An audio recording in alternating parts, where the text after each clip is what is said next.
পৃথিবীতে আজ পর্যন্ত অনেক আলেম ও ওলামায়ে কেরামের জন্ম হয়েছে, যাদের সুমধুর ইসলামের বাণী শুনে হাজার হাজার অমুসলিম ব্যক্তি ইসলামের ছায়াতলে এসেছেন। ইসলাম একটি শান্তির ধর্ম। এই ধর্ম প্রচারে নবী রাসূলগণ থেকে শুরু করে সাহাবীগণরা যেমন পরিশ্রম করেছেন, তেমনি করেছে আলেম ও ওলামায়ে কেরামগণ। বন্ধুরা, আজকের ভিডিওতে আপনি জানতে পারবেন বাংলাদেশের কয়েকজন জনপ্রিয় ওলামায়ে কেরাম মিজানুর রহমান আজহারী, মামুনুল হক সহ মাওলানা শায়েখ আহমদুল্লাহদের মতো বিখ্যাত আলেমদের কার শিক্ষাগত যোগ্যতা কতটুকু। শিক্ষাগত যোগ্যতায় কে সবচেয়ে বেশি এগিয়ে আছে তা জানতে পারবেন আজকের এই ভিডিওতে। আশা করছি ভিডিওটিতে একটি লাইক দিয়ে না টেনে শেষ পর্যন্ত দেখবেন। রফিকুল ইসলাম মাদানী। রফিকুল ইসলাম মাদানী একজন ইসলামী বক্তা, তবে বর্তমান সময়ে তাকে ইন্টারনেটের শিশু বক্তা হিসাবে সবাই চেনেন। তিনি ১৯৯৪ সালের ১ জানুয়ারি নেত্রকোনা জেলায় জন্মগ্রহণ করেন। তিনি নেত্রকোনার একটি মাদ্রাসায় হিফজুল কোরআন পড়াশোনা করেন। এরপর তিনি ঢাকার যাত্রাবাড়ি এলাকায় একটি মাদ্রাসায় আসেন। সেখানে কয়েক বছর পড়াশোনা করেন এবং হাফেজ হয়ে ওঠেন। বর্তমানে রফিকুল ইসলাম ঢাকার একটি মাদ্রাসায় কর্মরত আছেন এবং পড়াশোনা শেষ করেছেন। তাছাড়া তিনি বাংলাদেশের বিভিন্ন জায়গায় কোরআনের তাফসির ও ইসলামী বিষয়ে আলোচনা করে খুবই জনপ্রিয় হয়ে ওঠেন। আবু তহা মোহাম্মদ আদনান। বর্তমান সময়ে একজন জনপ্রিয় ইসলামিক বক্তা ও স্কলার হলেন আবু তহা মোহাম্মদ আদনান। মূলত বর্তমান সময়ে ভূ রাজনৈতিক বিষয়সমূহ, দাজ্জাল এবং বিভিন্ন সমসাময়িক বিষয়, অর্থনৈতিক বিষয় নিয়ে সবচেয়ে বেশি আলোচনা তিনি করেন। তার স্পষ্ট ভাষায় কথা বলার ভঙ্গিমায় আকৃষ্ট করে সবাইকে। আবু তহা মোহাম্মদ আদনান রংপুরে জন্মগ্রহণ করেন এবং তার পড়ালেখাও সেখানে। তিনি রংপুরের লায়ন্স স্কুল অ্যান্ড কলেজে পড়াশোনা করেন। সেখান থেকেই এসএসসি পরীক্ষা দেন। এরপর রংপুর সরকারি কলেজে ভর্তি হন। বিজ্ঞান বিভাগে ইন্টারমিডিয়েট সেখান থেকেই কমপ্লিট করেছেন। এরপর তিনি রংপুরের বিখ্যাত রংপুর কারমাইকেল কলেজে পড়াশোনা করেন। সেখানে তিনি অনার্স ও মাস্টার্স কমপ্লিট করেন। তার পড়াশোনার বিষয় ছিল দর্শন। দর্শন নিয়ে পড়ার সময় থেকে তিনি ইসলামকে ভালোবাসতে শুরু করেন। ইসলামের প্রতি তার ঝোঁক দিন দিন বাড়তে থাকে। তিনি প্রচুর ইসলামী বই পড়েন ও গবেষণা করেন। ইসলামকে জানার আগ্রহ থেকেই তিনি বাড়ির পাশের এক মাদ্রাসায় ভর্তি হন এবং সেখান থেকে তিনি ১০ থেকে ১২ জন ওস্তাদের কাছ থেকে শিক্ষা গ্রহণ করেন। তার অ্যারাবিক গ্রামার ছিল শিক্ষার মূল বিষয়। আবু তহা মোহাম্মদ আদনান অনেক প্রতিভাবান। তিনি বর্তমানে এই বয়সে যে জ্ঞান অর্জন করেছেন তা অবশ্য অনেকের পক্ষে সম্ভব হয় না। আবার তিনি ভালো মানের একজন ক্রিকেটারও ছিলেন এবং ধীরে ধীরে তিনি জনপ্রিয়তাও পাচ্ছিলেন। তবে তিনি মহান রবের দরবারে আসার জন্য এসব থেকে সরে এসেছেন। আলহামদুলিল্লাহ, বর্তমানে তিনি একজন দারুণ ইসলামিক স্কলার। আমির হামজা। মুফতি আমির হামজা বাংলাদেশের প্রখ্যাত আলেমদের মধ্যে একজন, দেশসেরা বরেণ্য আলেমে দ্বীন ও তারুণ্যের অহংকার। বাংলাদেশে তার অসংখ্য ভক্ত শ্রোতা তার ইসলামের কথা শোনার জন্য অধীর আগ্রহে বসে থাকে। আমির হামজা বাংলাদেশের অনেক ইসলাম বিরোধী ব্যক্তিকে প্রত্যক্ষ সমালোচনা ও কঠোর সতর্কতা দিয়েছেন। আল্লাহর রহমতে অনেক অমুসলিম ভাই বোন ও তাদের পরিবার তার হাত ধরে ইসলাম গ্রহণ করেছেন। তিনি আল্লাহ ব্যতীত কাউকে ভয় করেন না, ভয়ে কারো কাছে মাথা নত করেন না। তিনি ইসলামের প্রতি দৃঢ়।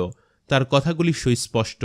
যদিও তিনি কুষ্টিয়ার আঞ্চলিক ভাষায় কথা বলেন, তিনি অত্যন্ত সাহসিকতার সাথে কথা বলেন। বক্তৃতা চলাকালীন তিনি শ্রোতাদের হাসি খুশি করে তোলেন। দেশের অন্যতম ইসলামী ব্যক্তিত্ব হওয়া সত্ত্বেও তার ভেতরে কোনো প্রকার অহংকার নেই। তিনি কোরআনকে সুন্দর উপায়ে আলোচনা করে শ্রোতাদের কাছে ব্যাখ্যা করেন, যাতে করে শ্রোতারা সহজে বুঝতে পারে।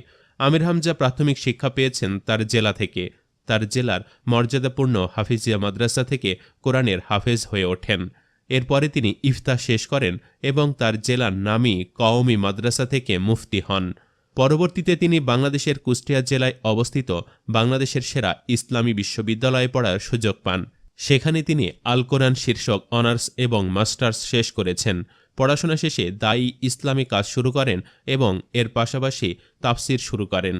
বর্তমানে তিনি বাংলাদেশের মানুষের পছন্দের বক্তা ও স্কলার হিসাবে খ্যাতি অর্জন করেছেন। মাওলানা শায়েখ আহমদুল্লাহ। বিশিষ্ট ইসলামী ব্যক্তিত্ব মাওলানা শায়েখ আহমদুল্লাহ ৫৬,০০০ বর্গমাইলের সীমানা পেরিয়ে যে কয়জন বাঙালি আলিমের বিশ্বময় পরিচিতি ঘটেছে তাদের মধ্যে শায়েখ আহমদুল্লাহ অন্যতম। বর্তমানে তিনি আস-সুন্নাহ ফাউন্ডেশনের মাধ্যমে দেশে এবং বিদেশে বাংলা ভাষাভাষী মানুষের মাঝে ইসলামের জ্ঞান পৌঁছে দেওয়ার কাজ করছেন। এর আগে তিনি সৌদি আরবের পশ্চিম দাম্মাম ইসলামী সেন্টারের সম্মানিত দায়ী হিসাবে কর্মরত ছিলেন। লেখালেখি, সভা, সেমিনারে লেকচার প্রদান, ইসলামী অনুষ্ঠানে অংশগ্রহণ করা এবং টিভি অনুষ্ঠানে সময় দেওয়া সহ বহুমুখী সেবামূলক কাজে জড়িত রয়েছেন এই আলেমে দ্বীন। 2009 সালে আন্তর্জাতিক পরিমণ্ডলে কাজ করার সুযোগ লাভ করেন তিনি। বিশেষ যোগ্যতার কারণে ডাক পান মধ্যপ্রাচ্যে।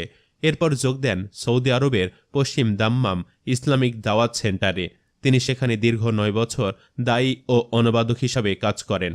সেখানে থাকাকালীন সময় তিনি আত্মমানবতার সেবায় এবং বাংলা ভাষাভাষী মানুষের মাঝে ইসলামের জ্ঞান পৌঁছে দেওয়ায় নিজেকে নিয়োজিত রেখেছিলেন।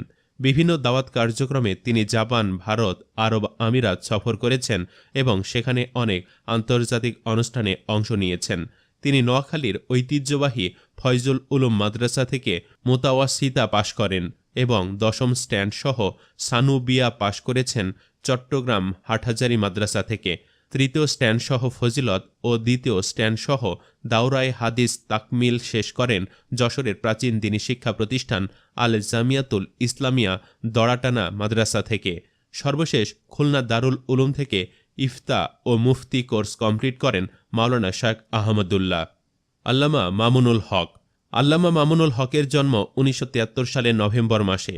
তিনি একজন বাংলাদেশি দেওবন্দি ইসলামী পণ্ডিত, রাজনীতিবিদ, অধ্যাপক, শিক্ষাবিদ, লেখক, ইসলামী বক্তা এবং সমাজ সংস্কারক। আল্লামা মামুনুল হক হেফাজতে ইসলাম বাংলাদেশের যুগ্ম সচিব, বাংলাদেশ খেলাফত মজলিসের মহাসচিব, ঢাকার শাইখুল হাদিস, মাহাদুদ তারবিয়াতুল ইসলামিয়া ও তারবিয়াতুলি উম্মা ফাউন্ডেশনের প্রতিষ্ঠাতা, মাসিক রহমানি পয়গামের সম্পাদক এবং বাইতুর মামুর জামে মসজিদের খতিব। তিনি এশিয়ান ইউনিভার্সিটি অব বাংলাদেশের অর্থনীতি বিভাগের অধ্যাপক ছিলেন। 1985 সালে 12 বছর বয়সে তিনি লালবাগ চান্তারা জামে মসজিদ মাদ্রাসায় কোরআনের হেফজ করেন। 1986 সালে ঢাকা জামিয়া রহমানিয়া আরাবিয়া মাদ্রাসায় ভর্তি হন। 1993 সালে জামিয়া রহমানিয়া আরাবিয়া ঢাকা থেকে কওমি মাদ্রাসার সর্ববৃহৎ শিক্ষা বোর্ড বেফাকুল মাদারাসিল আরাবিয়া বাংলাদেশের অধীনে কেন্দ্রীয় উচ্চ মাধ্যমিক পরীক্ষাতে প্রথম স্থান ও 1995 সালে স্নাতক শ্রেণীতে তৃতীয় হন এবং 1996 সালে দাওরায়ে হাদিস পরীক্ষায় প্রথম স্থান অধিকার করেন। এর পাশাপাশি এশিয়ান ইউনিভার্সিটি অব বাংলাদেশ থেকে অর্থনীতিতে অনার্স এবং মাস্টার্স সমাপ্ত করেন আল্লামা মামুনুল হক। মাওলানা মিজানুর রহমান আজহারী। সর্বশেষে জানাব মাওলানা মিজানুর রহমান আজহারী সম্পর্কে। তরুণদের আইডল, সুশিক্ষায় শিক্ষিত তরুণ বক্তা, ইসলামিক স্কলার মাওলানা মিজানুর রহমান আজহারী। তিনি অল্প কয়েকদিনে সব শ্রেণী পেশার মানুষের কাছে ব্যাপক গ্রহণযোগ্য হয়ে উঠেছেন। বর্তমানে যে কজন ইসলামী চিন্তাবিদ রয়েছেন তাদের মধ্যে তিনি অন্যতম। মিজানুর রহমান 1990 সালের 26 জানুয়ারি ঢাকার ডেমরায় জন্মগ্রহণ করেন। তার পৈতৃক নিবাস কুমিল্লার মুরাদনগরের পরমতলা গ্রামে। মিজানুর রহমান ঢাকার ডেমরায় অবস্থিত দারুন্নাজাত সিদ্দিকিয়া কামিল মাদ্রাসা থেকে 2004 সালে দাখিল পরীক্ষায় জিপিএ 5 পেয়ে উত্তীর্ণ হন। 2006 সালে আলিম পরীক্ষায় গোল্ডেন জিপিএ 5 লাভ করেন। 2007 সালে ইসলামিক ফাউন্ডেশন আয়োজিত মিশর সরকারের শিক্ষাবৃত্তি পরীক্ষায় প্রথম স্থান অধিকার করে মিশরের আল আজহার বিশ্ববিদ্যালয়ে আন্ডার গ্র্যাজুয়েট করার জন্য মিশরে যান। সেখান থেকে ডিপার্টমেন্ট অব তাফসির অ্যান্ড কুরআনিক সায়েন্স থেকে 2012 সালে শতকরা 80% সিজিপিএ নিয়ে অনার্সে উত্তীর্ণ হন। মিশরে 5 বছর শিক্ষাজীবন অতিবাহিত করার পর 2013 সালে মালয়েশিয়া যান। সেখানে গার্ডেন অফ নলেজ খ্যাত ইন্টারন্যাশনাল ইসলামিক ইউনিভার্সিটি থেকে পোস্ট গ্র্যাজুয়েশন সম্পন্ন করেন। ওই বিশ্ববিদ্যালয়ের department of Quran and Sunnah studies থেকে 2016 সালে পোস্ট গ্র্যাজুয়েশন শেষ করেন। মাস্টার্সে তার সিজিপিএ ছিল 3.82। পোস্ট গ্র্যাজুয়েশন শেষ করে মালয়েশিয়ার ইন্টারন্যাশনাল ইসলামিক ইউনিভার্সিটি থেকে এমফিল এবং পিএইচডি করার সিদ্ধান্ত নেন। 2016 সালের মধ্যে এমফিলও শেষ করেন। তার গবেষণার বিষয় ছিল human embryology and the holy Quran. তারপর একই বিশ্ববিদ্যালয়ে পিএইচডি প্রার্থী হিসাবে মনোনীত হন। Human behavioural characteristics in the holy Quran and analytical স্টাডির ওপর পিএইচডি গবেষণা করেন। তার এমফিল এবং পিএইচডির মাধ্যম ছিল ইংরেজি। এছাড়া IEELTS পরীক্ষায় অংশগ্রহণ করে overall 7.5 out of 9 brand score এবং স্পিকিং সেকশনেও 7.5 ব্র্যান্ড স্কোর অর্জন করেন। ইসলাম ধর্মের অনুশাসন মেনে চলেও নিজেকে স্মার্টভাবে উপস্থাপন করা যায় তা মিজানুর রহমান আজহারীকে দেখলেই বোঝা যায়। তাই এই সময় যুবকরা তাকে খুবই পছন্দ করে। তার তাফসির মাহফিলে যুবকদের স্রোত দেখা যায়। তিনিও যুবকদের খুবই পছন্দ করেন। তাফসির মাহফিলে যুবকদের ভালো পথে চলার আহ্বান জানান তিনি। খুব অল্প সময়ে সুললিত কণ্ঠে কোরআন হাদিসের সহজ সাবলীল আলোচনা করে অসংখ্য মানুষের মনে জায়গা করে নিয়েছেন মিজানুর রহমান আজহারী। তার গবেষণাধর্মী আলোচনার কারণে তিনি জনপ্রিয় হয়ে উঠেছেন। তিনি বাংলা, আরবি, ইংরেজি ভাষায় খুবই দক্ষ, যে কারণে বিভিন্ন দেশের মানুষ তার আলোচনা বুঝতে পারে। তিনি বিশ্বের বিভিন্ন দেশ ভ্রমণ করেছেন এবং বিভিন্ন সভা সেমিনারে অংশগ্রহণ করেছেন। তো প্রিয় দর্শক, বাংলাদেশের এই সকল আলেম ও ওলামায়ে কেরামদের মধ্যে আপনার কাছে কাকে সবচেয়ে বেশি ভালো লাগে কমেন্ট বক্সে জানিয়ে দিন। ভিডিওটি ভালো লাগলে শেয়ার করুন এবং চ্যানেলটিতে নতুন হয়ে থাকলে চ্যানেলটি সাবস্ক্রাইব করে আমাদের সাথেই থাকবেন। ধন্যবাদ।